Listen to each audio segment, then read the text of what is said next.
Isaiah foreshadows what happens when Christ comes on our behalf. Here's the big idea for today's story. Sometimes life is dark and gloomy. Nevertheless, at just the right time, Jesus always shows up. That's the big idea for the story. When things are dark, when they're gloomy, when they're discouraging, Jesus shows up. And that is that's demonstrated in the story of Isaiah that I'm going to tell. One of the things I like about being a pastor who didn't go to seminary is I'm always learning new things as I come to the scriptures. And I have to admit, I did not know, I'd never really studied the life of Isaiah very much. I didn't know a whole lot about him. To better understand the story behind this Christmas prophecy, I need to give you some background information. So I'm going to tell you about Isaiah, and I'm going to tell you about Israel and also Judah. Let me tell you some things about Isaiah. Isaiah was, first of all, the greatest of the prophets. The prophets who came after Isaiah used him as an example. And in his style, the way that he talked, the way that he wrote, Bible scholars recognize Isaiah is like the chief prophet, the one who led the way and set the pattern. Isaiah was also known as an amazing writer. Incredibly gifted writer. If you read the poetry and the way he takes poetry and weaves it into the narrative, he was just a great writer. His writing's very, very poetic, very powerful. Isaiah was an advisor to kings. He lived in close proximity to royalty. And some people think that he was even the cousin of Uzziah. Isaiah prophesied under 4 or 5 different kings. Uzziah was a good king. The rest were pretty bad kings. And we'll tell a little bit of that story. Here's another fascinating thing I learned. You won't get this everywhere in Springfield today. Isaiah was the world's first streaker. Did any of you know that about Isaiah? I did not know that. They missed that in my Sunday school lessons as a kid. There's a passage in Isaiah 20 where God is sending a message to this king, and the message is, if you keep disobeying me, you're going to be led into slavery. You're going to lose everything that you have, even the clothes off your back. So God tells Isaiah to run around in scant dress for 3 years. It says, take off the sackcloth and the sandals from your feet, and he did so, going around stripped and barefoot. Who knew that about Isaiah? And then the passage goes on, and when it gets to the fulfillment of that prophecy, it says that the people were led out of Judah with their buttocks bare. Isn't that amazing? Sorry to place that image in your mind, but he was the first streaker. More to the point, Isaiah was known for standing for justice, and he died a martyr. Isaiah spoke truth to people in power. He spoke truth to wicked people, and at the end of his life, he died a horrible death. He was sawed in half with a wooden sword, with a wooden saw. So Isaiah was a brave person who stood for what is right and paid a huge, huge price. Now let me tell you a little bit about Israel and Judah. You have to know the story doesn't make sense unless you have this background information, and it's a little confusing. I'm trying to make it as simple as I can. But first thing you need to know is that the kingdom of Israel is divided. So God establishes this great nation under Abraham, and when King David ruled, it was the most powerful nation on earth. There were about 5 million people, and it was a magnificent kingdom. But about 100 years after David, the kingdom splits. And there's one group that goes to the north and one group that goes to the south. The 10 tribes in the north would eventually eventually landed in the area that's known as Samaria, up around Galilee. There were 2 tribes to the south that centered around Jerusalem, and they were known as the southern kingdom.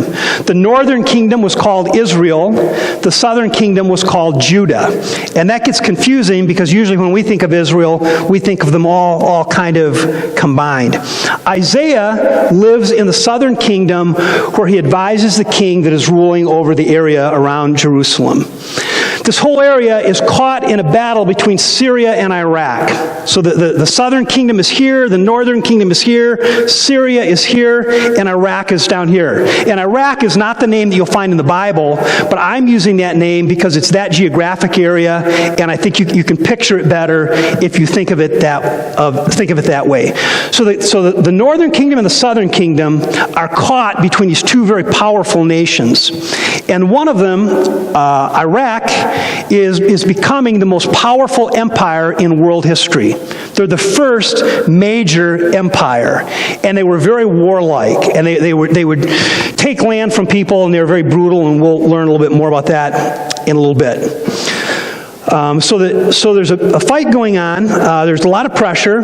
The northern kingdom forms an alliance with Syria, and the southern kingdom, where Isaiah is, forms an alliance with Iraq. So you've got this tense situation between warring nations, and the Jews who live up north form a relationship with Syria. The Jews who live down south form a relationship with Iraq. And then the last point is things don't turn out well. Things don't turn out well. Isn't that a shock in that part of the world and all that happens there? But Isaiah's story is a story of nations at war. 700 years before the birth of Christ, the nation of Israel is at war against itself. Jew against Jew. Northern kingdom against southern kingdom. The Jews in the northern kingdom are afraid of the growing power down here in Iraq. And they say, in order to protect ourselves, we're going to form an alliance with Syria. And they do that. And then what happens, as soon as they get together, they begin to conspire. And here's what the northern kingdom is saying to the people from Syria. Let us invade Judah. Let us tear it apart and divide it among ourselves. So now that they form this alliance, they're going to turn on the southern kingdom. They're going to turn on the area where Isaiah lives. And they're going to turn on the king who Isaiah serves. And word that this alliance has taken place gets down to Jerusalem, and we are told that the nation was shaken. People in the southern kingdom were shaken. They were terrified to see the Jews north form this alliance with this powerful country, and they know they're right in the middle of this battle that's brewing between Syria and Iraq. And at this point, the Lord tells the prophet Isaiah to deliver a message to wicked King Ahaz. And Isaiah says, "Take heed, be quiet, do not fear, and do not let your heart be faint." God promises to protect those in the southern kingdom where Isaiah is serving. And he says, it will not take place. It will not happen. They're not going to invade. They're not going to overpower you. Don't be afraid. It's going to be okay.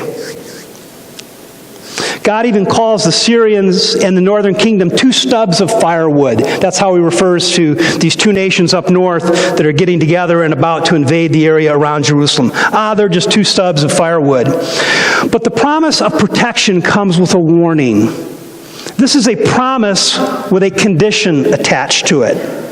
Here's the condition. If you do not stand firm in your faith, you will not stand at all. In other words, I will deliver you, but you have to have faith. To receive my protection, you have to stand on your faith. God is saying, trust me. If you trust me, I will deliver you.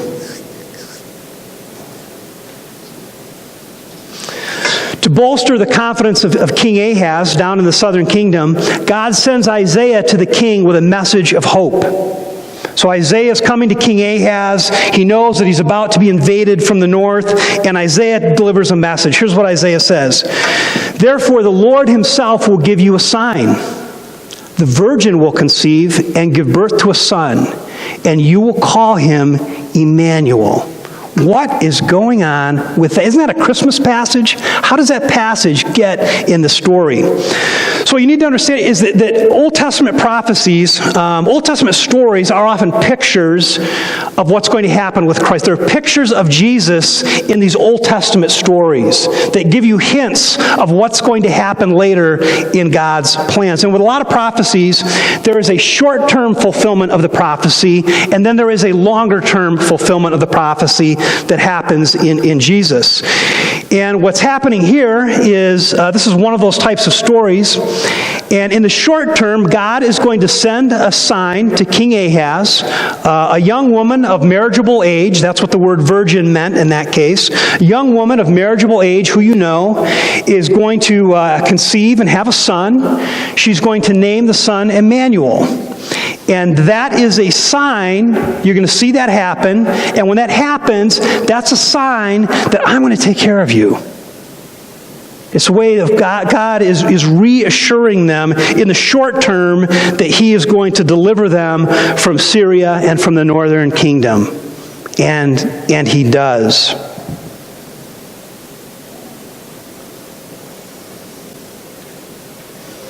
Again, God says, just trust me. Just wait on me, and I will protect you. But King Ahaz refuses to listen. He relies on his own wisdom instead of the Lord's, and instead of waiting on the Lord and trusting Him, he forms an alliance with the Assyrians. So King Ahaz, Isaiah is there as an advisor to King Ahaz. And King Ahaz sees this nation to the north get connected with Syria.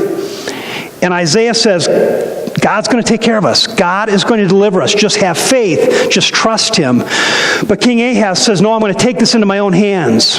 And he looks to the south, and he sees the Assyrian nation down in the area of Iraq. He sees them growing, and he says, I'm not going to trust the Lord. I'm going to form an alliance with the Assyrians.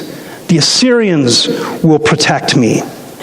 And Isaiah is standing there waving his arms, yelling, stop! Don't do this.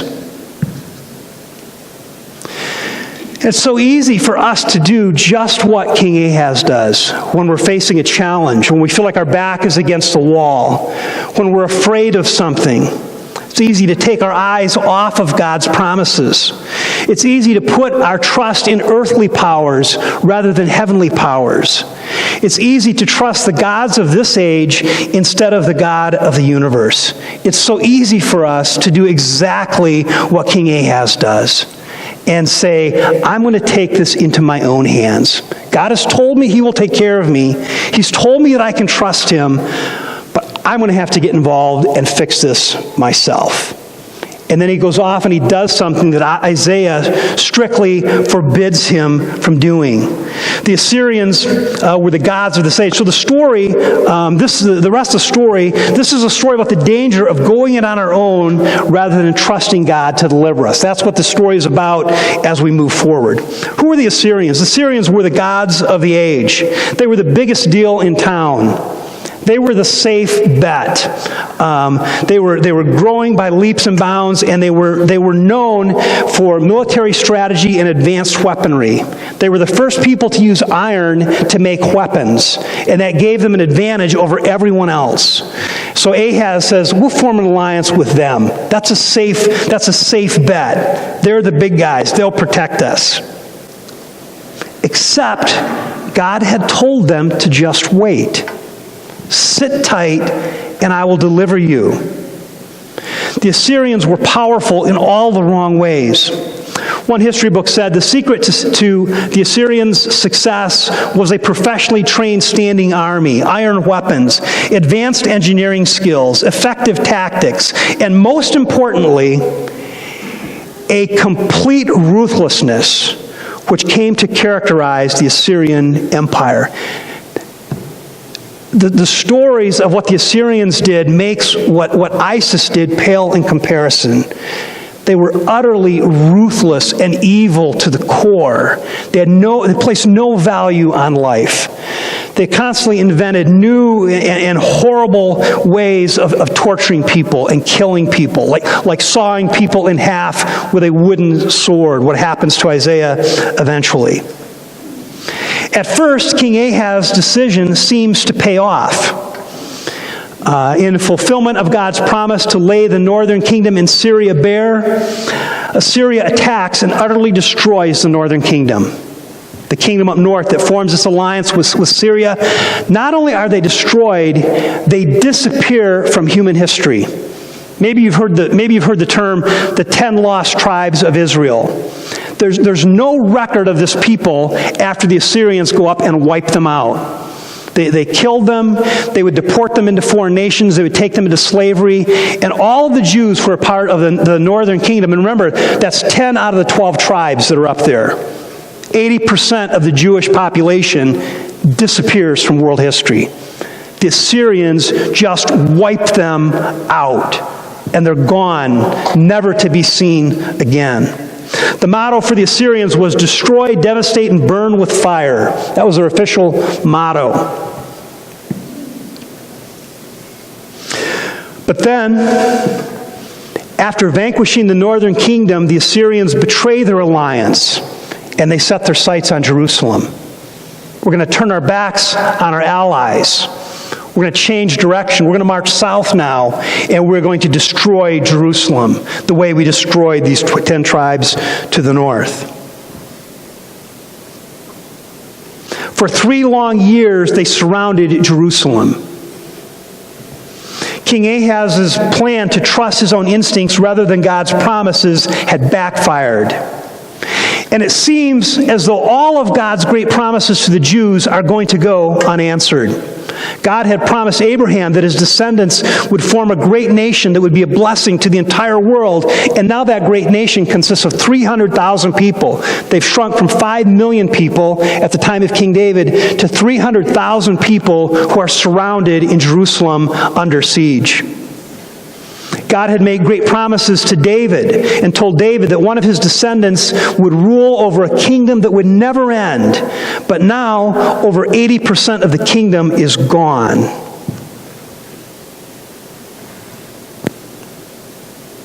All of this brings us to the end of Isaiah chapter 8. Here's a description of the once great nation now that they have turned from God and his promises. They are distressed and hungry. They will roam through the land. When they are famished, they will become enraged. And looking upward, they will curse their king and their God. They will look toward the heaven and see only distress and darkness and fearful gloom. And they will be thrust into utter darkness. One way of summarizing that is just the 2 words, not good. Things are not good. They are in absolute gloomy despair. But chapter 9 begins with one of the coolest words. It's a word that I added to the list. It's the word nevertheless. Israel is backed into a corner. It looks as though the nation is going to disappear from history. And then we get to this beautiful prophecy that Gail read earlier, Isaiah chapter 9, verses 1 through 7. Nevertheless, there will be no more gloom for those who were in distress. In the past, he humbled the land of Zebulun and the land of Naphtali. But in the future, he will honor Galilee, the nation by the way of the sea beyond the Jordan. Galilee was destroyed by the Assyrians, but it would become the part of the world that would give us a Savior. It's where Jesus grew up. The people walking in darkness have seen a great light. On those living in the land of deep darkness, a light has dawned. A reference to the shepherds seeing the great lights and hearing the angels. You have enlarged the nation and increased their joy. They rejoice before you as people rejoiced at harvest. Literally, joy to the world. And as for the day of Midian's defeat, you have shattered the yoke that burdens them, the bar across their shoulders, the rod of the oppressor. Every warrior's boot used in battle and every garment rolled in blood will be destined for burning, will be fuel for the fire. It's interesting that when Jesus begins his earthly ministry in what's called his inaugural address, who does he quote? He quotes Isaiah. He picks a passage from Isaiah 66 that reads like this: "The Spirit of the Lord is on me, because he has anointed me. He's anointed me to proclaim good news to the poor. He sent me to proclaim freedom to prisoners and recovery of sight to the blind, to set oppressed people free, to proclaim the year of the Lord's favor." Jesus turns to Isaiah to announce his ministry. Now we're down to Isaiah chapter 9, verse 6. verse that appears on many Christmas cards. What a dramatic change is about to take place. For unto us a child is born. To us a son is given, and the government will be on his shoulders. Think of that. A day is coming when the government of the entire world will rest on the shoulders of Jesus Christ. That's what the kingdom of heaven is. The whole world ruled by the gracious King Jesus. And he will be called Wonderful Counselor, Mighty God, Everlasting Father, Prince of Peace. Of the greatness of his government and peace there will be no end. He will reign on David's throne and over his kingdom, establishing it and upholding it with justice and righteousness from that time on and forever. That's Isaiah's promise to 300,000 Jews who are surrounded by the empire of Assyria, fearing for their lives. God has a better plan. He has a Messiah. He has a deliverer.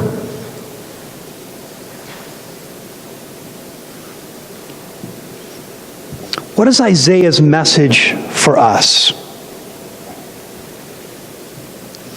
You may feel discouraged.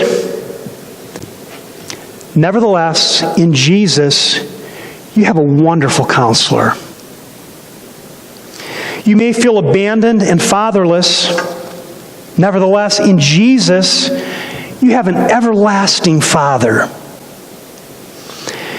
You may feel powerless over the circumstances that discourage you. Nevertheless, in Jesus, you have a mighty God. You may even feel that you have been at war with God. Nevertheless, in Jesus, you have a Prince of Peace. My advice to those who are hurting today is the same as that given by the prophet Isaiah 700 years before Jesus was born. Take heed. Be quiet.